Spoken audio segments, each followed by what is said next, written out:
This is my closet. All I don't have any more wardrobe, no drawers. This is all you see here. I tried my first official decluttering and it was a KonMari method, like something like 4 years ago. So I can actually tell you how I feel about that 4 years later.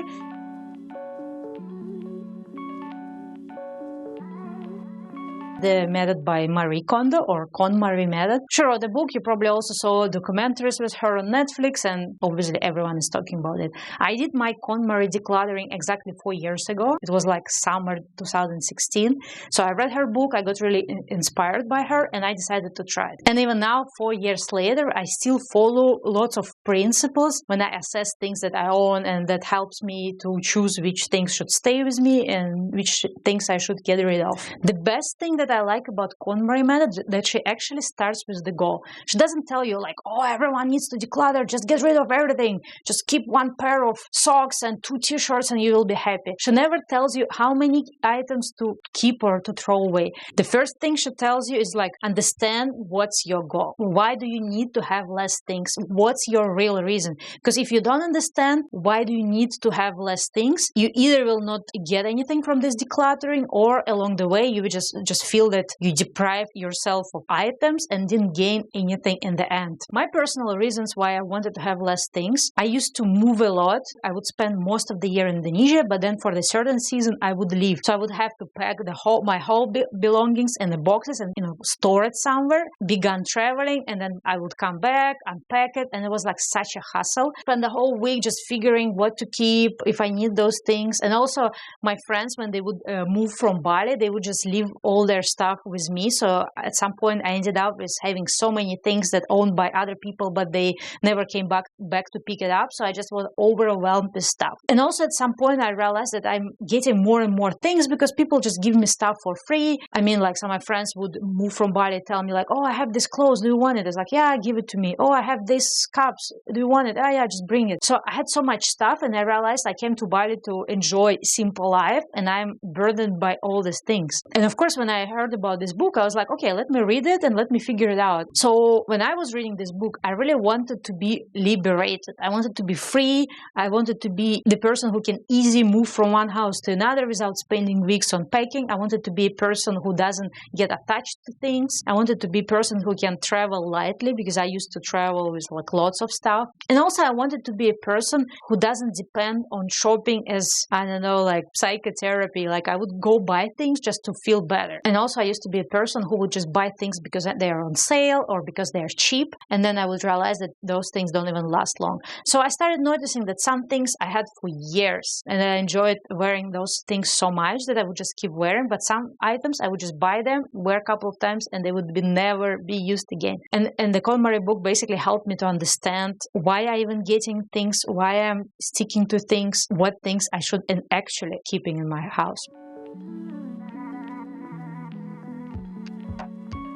So basically I had my goal, why I'm doing decluttering. The second thing that KonMari method focuses on, it tells you to learn how to understand which things are important for you and why they're important for you, and which things are absolutely meaningless. You don't even know how you ended up with this thing in your house. Or it's just something people gave to you for free or gave to you as a gift. You don't really like it, but you keep it for wrong reasons. In her book, Marie Kondo brings this very interesting concept. She tells you that trying to rationally understand whether you need to keep a thing or not is not the best solution. Instead, she tells you to trust your instinct and to trust your intuition and actually hold the thing in your hands and ask yourself, does this item spark joy? Does it give you a thrill of excitement when you hold it? Does it make you feel like happy having this item? Basically, if the answer is no, you have to let this item go from your life. This concept is really interesting because we are not used to trust our intuition. We try to rationalize things. But the research unfortunately shows that we can rationalize any bad behavior. Marie Kondo actually wrote a separate book on spark joy. It's an interesting read, but I believe she actually explained this concept well enough in her actual book. But if you have any doubts about this concept, you can read her second book that explains more in detail. But the great thing about this method that it really taught me to say no to things, and also it actually taught me to say no to myself. So sometimes when I feel like, oh, I really want to grab this item, it's on sale, it's cheap, and then I would remember the KonMari method. I was like, does this item really spark me joy? Is it something that I'm gonna keep for long and using it a lot, or is it just something I'm trying to emotionally buy or buy by impulse? So going through this major decluttering process made me learn how to say no to myself, because I don't want to do this decluttering again. I just want to stick to the minimum amount of things. I also learned that less clutter in your life gives you more clarity in life, more understanding on your life goals, more focus on essential things, on things that truly matter to you. And also it kind of gives you more discipline, because the more clutter you have around the house, the more difficult it's going to be for you to organize yourself, especially if you're like me working from home. So if you're working from home, you have to have an organized house. You have to have a minimalist house, because seeing stuff just laying randomly around you, even you feel like, oh, I like creative chaos, that's what I like. But actually seeing organized things, like things that are in their places, actually makes your brain be more organized and more disciplined to do your work and not procrastinate all day long. So basically how her decluttering method goes. You have to declutter by category, so by type of item, and also you have to start with the easiest items for you, something that you don't care about, something that will be easy for you to understand what you need, what you don't need. Let's say if you have lots of kitchen utensils, but you are the person who are not cooking at all, maybe you can start with the kitchen because it's easy. If you're not cooking, you understand, okay, I probably need 1 knife, 2 spoons, 2 cups, 2 plates, that's it. I'm not cooking at home, I'm not having dinner parties, I don't need all this crap. And you can just get rid of it, donate, and so on. So you have to understand which categories are which and start with the easiest one. Well, technically, KonMari method has several categories. I think it's 5. One is clothing items. Second is books. Third is papers, which is everything from receipts to notebooks and so on. Fourth category is a huge one. She calls it komono or miscellaneous. There you have subcategories like kitchen, garage, decor, bathroom, kids, office, cleaning supplies, general items, and so on. And the 5th category is sentimental items, like photos, memorabilia, some scrapbooks, personal letters, trophies, and whatnot. Also, she tells you before you start decluttering, you have to bring everything that you have in this category and put it in the middle of your room. If it's your wardrobe, you take everything from your wardrobe, you take every item that you're wearing, besides the items that are in the laundry, and put it in the middle of the room.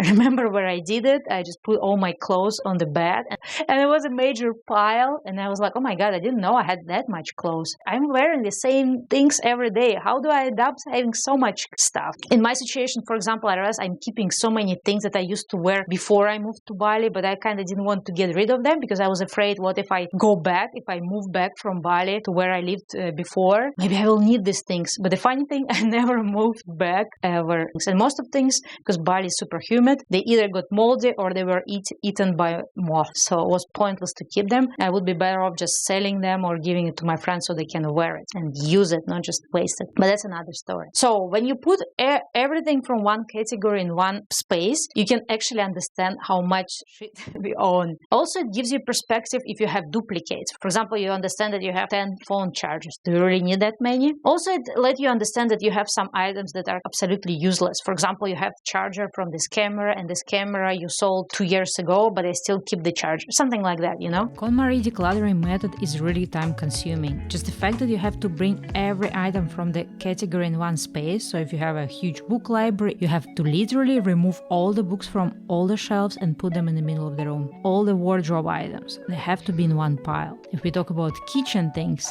you have to take them out of the cardboards. And first it might think like something unnecessary, but this is a key to KonMari decluttering. When I took out some categories, I was literally shocked the amount of items I own in that category. For some categories it would make sense, but for some it would have no sense at all. And then when you go through every item in this pile, you understand that most of the items don't spark joy. You just attach yourself to them for no particular reason.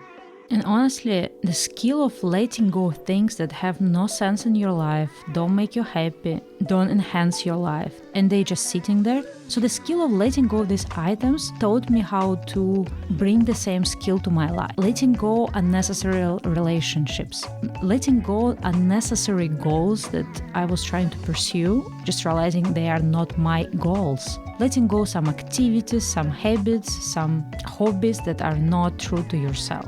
That's what Konmari Decluttering taught me. She also teaches you how to declutter like your documents, junk mail, I don't know, like chargers, gadgets, cleaning supplies, cosmetic products, anything. Thanks to KonMari, now, for example, I am the most organized person in terms of documents and papers. All my stuff is here and I don't have any junk mail, any checks, any receipts, anything outside of this thing. Everything is here. So basically, if something happens, I just need to grab this and run. It has everything. For example, like I used to keep like receipts or like some warranty things, like something I felt like, I don't know, instructional manuals and stuff like that. But she makes you really think like, are you going to really use it? Something that you really need to keep in paper, you can just snap a photo of it and just save in your app. Like I use Evernote to store all the documents that I don't need to keep originally. You know, like obviously some contracts you need an original, but some things like I want to keep it for a history or for something, but I don't need to keep it as an actual piece. I can just snap a photo.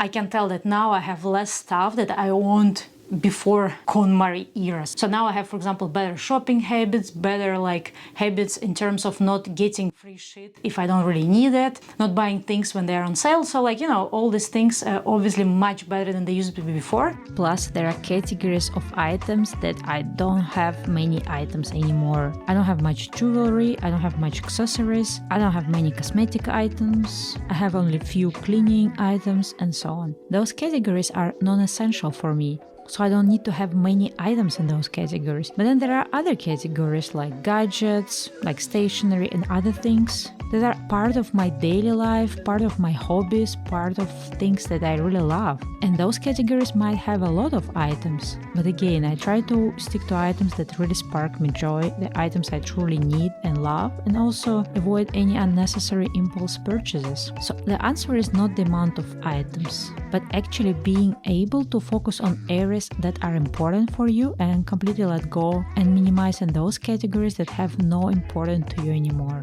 This is my real closet. I didn't tidy it before doing this video. I don't believe into making it super organized, so I do look like aesthetic minimalist because I'm not aesthetic minimalist. I'm an actual living being. That's why I think when people focus too much on aesthetics of minimalism, like, you know, how many clothes you have, is it monochrome or something, they forget that minimalism and decluttering should be liberating. So in my situation, if I wear monochrome clothes, it doesn't liberate me from nothing and into nothing, because I like bright colors, I like things that express me, I like wearing different styles, so I don't see how it's liberating, you know?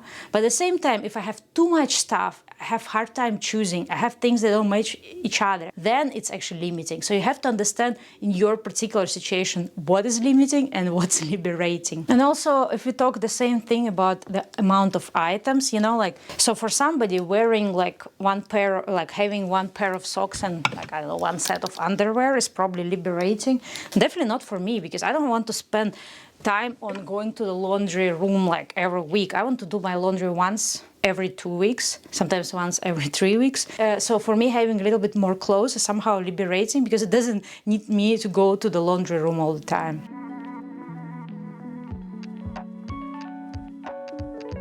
Also, what's important about her book, it has like basically three like major, like, I don't know, chapters, three like areas. One is decluttering. She also has a big chapter about like organizing things and being tidy. And I think this is the chapter that brought her the biggest problem, because I think if she only wrote about decluttering, people would like follow these tips and just declutter. But people, I think, get too much focus on, oh my God, she's like rolling every t-shirt in a roll. This is crazy. Or, oh my God, she comes home and removes everything from her purse. This is like on her. This is too crazy. So I think there are some things, some extreme things that she does. So that's why I would say like take the decluttering tips almost as it is. And then in terms of organizing things and keeping tidy, only take some things that are reasonable for you. you. For example, for me, what I took from Konmari book, I really like her box organizing method. So before, I always had these cables and other things just sitting in these drawers and just creating a mess. And now I'm always reusing any boxes that come in my house. I reuse them as organization items instead of going and buying actual containers. Another tip that she has, like, think of how you use items and where you use them. So her principle is it's important that every item has its own spot. So whenever you use the item, always bring it back to the spot. But of course, we are usually lazy to bring the item to its actual spot. So she teaches you to be more creative and think like, what's going to be the most convenient place for this item where I can easily put it back? Because if this place is not convenient, I'm not going to put it back. So after that, I started thinking like, okay, how am I going to organize my charging stations? Because I am charging devices all the time. So I need to make sure that the place is organized and ready for me to charge anything. If I try to put my cables in a drawer or in a nice box, eventually all these cables and chargers will be out, just hanging in the apartment, hanging somewhere from the wall. Also, items that you use all the time, almost every day, it's pointless to keep them in drawers because most probably you're not going to put it back, especially if you're a lazy person, untidy person like me. So think of places like where you can still keep them nicely. So like around my house, I have these spots or boxes or I don't know, something where I just put items that I use the most. So these items have easy, convenience place to put it back.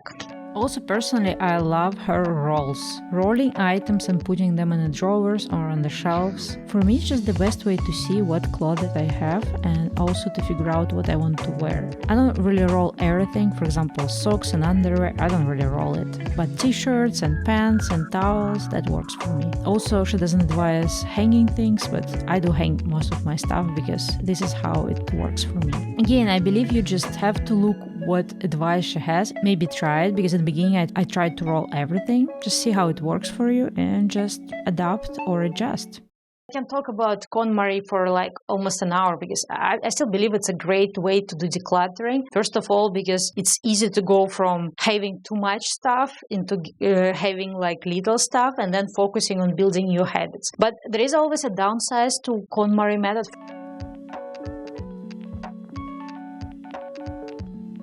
The number one disadvantage that it's really like time consuming and energy consuming. I think if the person is a pathological hoarder, so you have too much emotional attachment to things, it's kind of hard for you to do it, especially on your own. If you have some other people help you, at least help you stay on track and actually finish the decluttering, will be easier for you. Also, you seriously require to take out everything and put it in the middle of your room. And sometimes some people might be lazy and just try like, oh, I don't want to skip this step. Can I just go around my house and get rid of things? But unfortunately, it just doesn't work this way. Also, you have to have a discipline when you separated things like the one I keep, the one I don't keep, like immediately discarding the things that you don't want to keep, because if you just leave them somewhere in the corner, eventually you'll feel like, oh, maybe I just keep them. It's okay. I don't need to declutter. I've seen people doing that as well. And while I'm sitting here in the pile of clothes, thankfully, you can only see the top of it. It's like a tip of an iceberg. It looks small. You don't see the 90% of it, thanks to me hiding it well. Anyway, decluttering is not something you do it once and you never ever need to declutter. Obviously, after I did my decluttering with KonMari, but you still once in a while want to declutter your house. You're still gonna end up with things that you got for wrong reasons. Nobody is perfect. If somebody tells you that he's perfect and you are not, don't deal with these people. They're just lying to you. But the great thing about this method that it really taught me to say no to things. And especially to say no when you are attached to things for wrong reasons. For example, if somebody would give me something for free, I would just take it without thinking, do I need this item? Why I'm taking it? Would I buy it if somebody didn't give it for free? So now I don't take things for free unless I really need it. The same goes to some free merchandising, those hotel shampoo bottles. I don't take those things anymore, and KonMari method taught me not to do so. Also, if somebody would give me a gift and I would not really like this item, I would either force myself to wear it or to use it, just having guilt because it's somebody's gift, I have to keep using it, or I would just keep this item for years because I would be embarrassed to throw it away. And for example, KonMari teaches you that this item already served its purpose when it was given to you as a gift. The same comes to items that we bought bought in a rush or in some